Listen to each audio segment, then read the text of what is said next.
سيئات أعمالنا من يهد الله فلا مضل له ومن يضلله فلا هادي له ونشهد أن لا إله إلا الله وأن محمدا عبده ورسوله الذي أرسله بالحق بشيرا ونذيرا وداعيا إلى الله بإذنه وسراجا وقمرا منيرا فقد قال الله تعالى في كلامه المجيد وفرقانه الحميد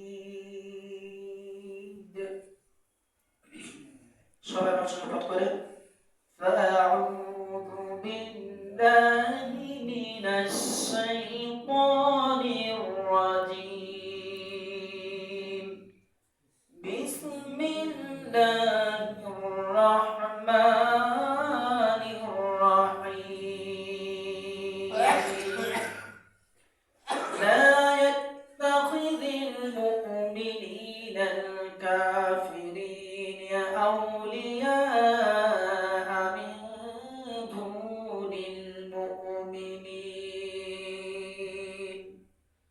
إلى آخر آية وقال تعالى إن الله وملائكته يصلون على النبي يا أيها الذين آمنوا صلوا عليه وسلموا تسليما اللهم صل على محمد وعلى آل محمد كما صليت على إبراهيم وعلى آل إبراهيم إنك حميد مجيد اللهم بارك على محمد وعلى آل محمد كما باركت على إبراهيم وعلى آل إبراهيم إنك حميد مجيد سبحان الله وبحمده عدد خلقه ورضا نفسه وزينة عرشه ومداد كلماته الله أكبر كبيرا الحمد لله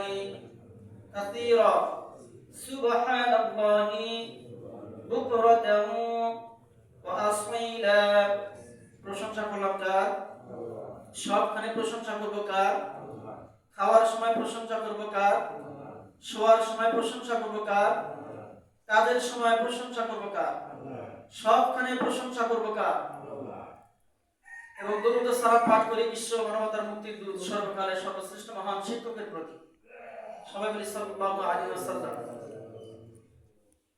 আলোচনার শুরুতেই আমি শ্রদ্ধা ভরে স্মরণ করছি আমার প্রিয় মাতৃভূমি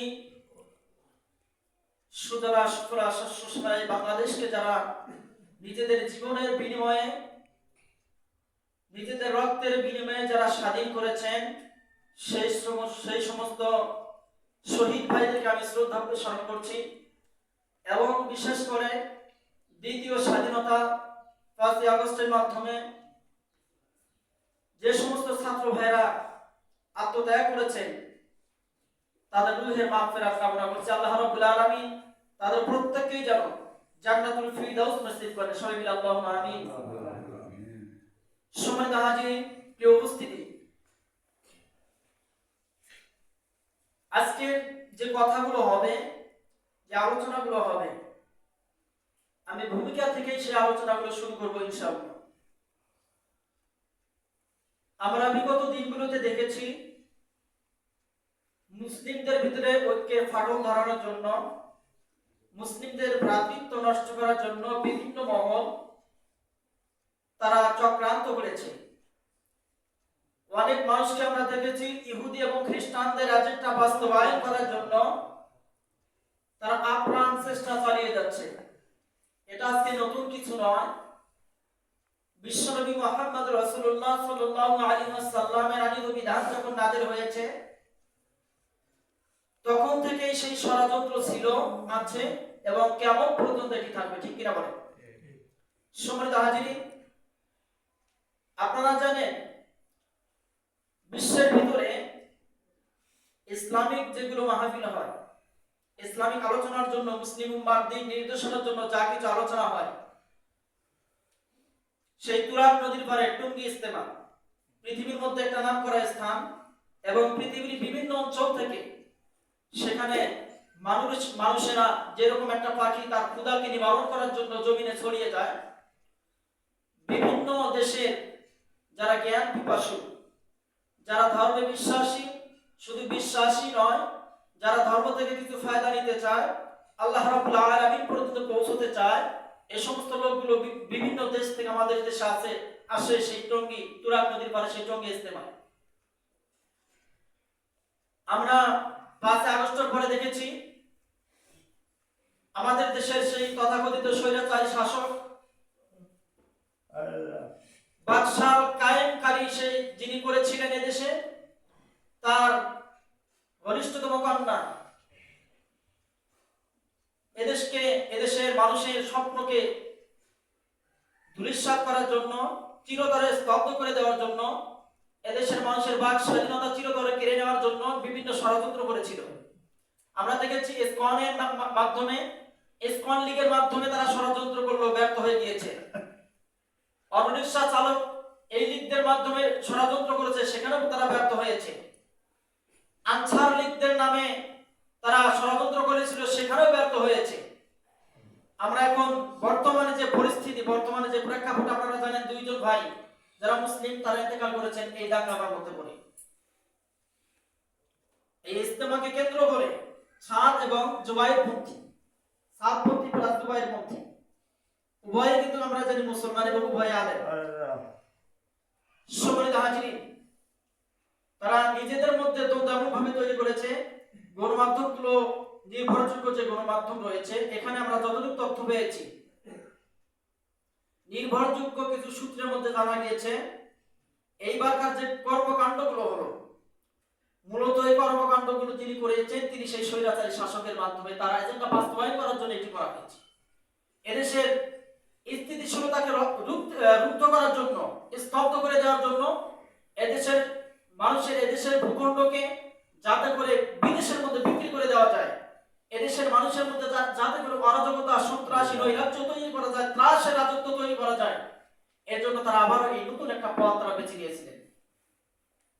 সম্মানিত হাজিরিন, আল্লাহ রাসূল সাল্লাল্লাহু আলাইহি ওয়াসাল্লাম বলেছেন, যদি কোনো মুসলিম এবং অন্য অপর মুসলিমকে হত্যা করা হয়, উভয়ই জাহান্নামী, উভয়ই জাহান্নামী। একজন সাহাবী রাদিয়াল্লাহু তাআলা আনহু রিদওয়ানুল্লাহি আজমাইন তিনি জিজ্ঞাসা করলেন, ইয়া রাসূলুল্লাহ, ইয়া নবী আল্লাহ, একজন মুসলিম আরেকজনকে হত্যা করলো, যে ব্যক্তি নিহত হলো সে কেন জাহান্নামে যাবে? তাকে তো নিহত করা হয়েছে, সে কেন জাহান্নামে যাবে? নবীজি সাল্লাল্লাহু আলাইহি ওয়াসাল্লাম উত্তর করলেন, সে তাকে হত্যা করে নাই ঠিক, কিন্তু নিহত ব্যক্তি চেষ্টা করেছিল এটা প্রতিহত করার জন্য, অস্ত্র তুলেছিল তার অপর ভাইয়ের দিকে, এই কারণে তারা উভয়ে জান্নাত। নাউযুবিল্লাহি মিন যালিক। প্রিয় হাজিরিন, যারা মরে গিয়েছে এই দাঙ্গামায় পড়ে, তারা কি মুসলিম না অমুসলিম? জোরে বলেন সবাই। মুসলিম না অমুসলিম? সবাই মুসলিম। যারা হত্যা করলো তারা কি মুসলিম না অমুসলিম? তারা মুসলিম। এখানে একটা দৃষ্টান্ত আপনারা এভাবে নিতে পারেন, তাবলীগের ভাইরা নিজেদের খেয়ে, নিজেদের পরে অনেক কষ্ট করে, নিজেদের পরিশ্রমের মাধ্যমে যারা নামে মুসলমান তাদেরকে নামাজের শিক্ষাগুলো দিচ্ছিলেন, বিভিন্ন ধরনের মাসলা মাসাইল শিখাচ্ছিলেন, প্রয়োজনীয় বিশেষ করে তাৎক্ষণিক যেগুলো প্রয়োজন, আমাদের সবসময় যেটি প্রয়োজন, এই বিষয়গুলো তাদেরকে শিক্ষা দেওয়া হচ্ছিল। আমরা বিগত দিনগুলো শেষ করে এ যাবৎ পর্যন্ত এই তাবলীগের কাছ থেকে আমরা কি পেলাম? আমরা একটা জিনিস পেলাম, সেটি হচ্ছে কি? হত্যাকাণ্ড। এটা আসলে মুসলিমদের জন্য উদ্বেগজনক, এটা মুসলিমদের জন্য লজ্জাজনক। আমরা সবাই যে যেভাবে পারি ইসলামের জন্য কাজ করে যাচ্ছি। এতদিন পর্যন্ত আমরা অনেক ঢেলাঢেলি ছোড়াছুড়ি দেখেছি, লাস্ট পর্যায়ে এসে আমরা একজন দ্বীনের দায়ী, দ্বীন অন্বেষণকারী আরেকজনকে হত্যা করে, এটা আমরা দেখতে পাই। আল্লাহর হাবিব সাল্লাল্লাহু আলাইহি ওয়াসাল্লাম বলেন, আল মুসলিমু আখুল মুসলিম, একজন মুসলমান আরেকজনের ভাই। মানে একজন মুসলমান আরেকজন মুসলমানের কি? ভাই। আপনি আপনার ভাইকে হত্যা করেন, আপনার বুকে এতটুকু পরিমাণ কলিজা কেঁপে ওঠে না?